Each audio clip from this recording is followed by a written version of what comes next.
हम लोग करेंगे क्वेश्चन नंबर 2 ऑब्जेक्टिव का। The total work done on a particle is to the change in its kinetic energy.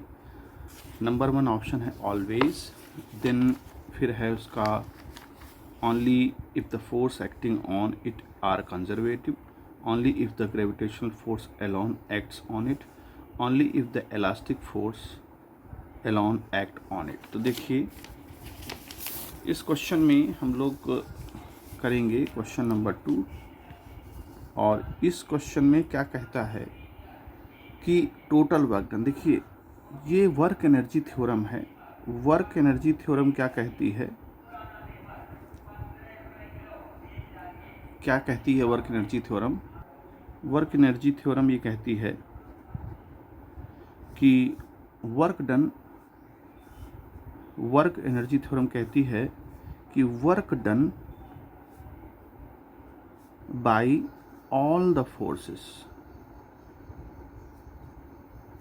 Equal होगा change in kinetic energy के। यानी वो ऑल द फोर्सेस का मतलब वो कंजर्वेटिव फोर्स भी हो सकते हैं,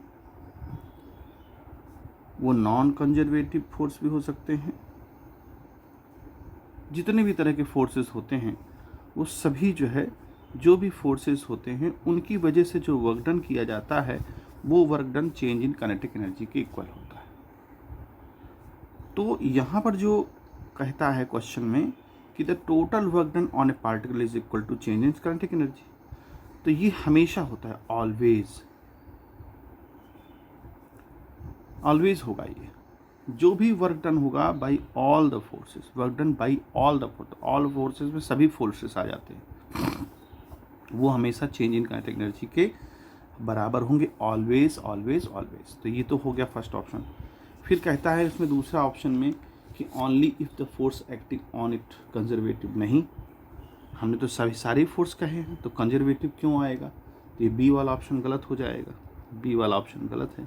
फिर सी वाला कहता है only if the gravitational force alone act, कि कह रहा है कि जो है केवल ग्रेविटेशनल, तो ग्रेविटेशनल तो कंजर्वेटिव हो गया एक तरह से देखा जाए तो ये भी जो है गलत है, क्योंकि सारे ही फोर्सेस के लिए हमने बोला है।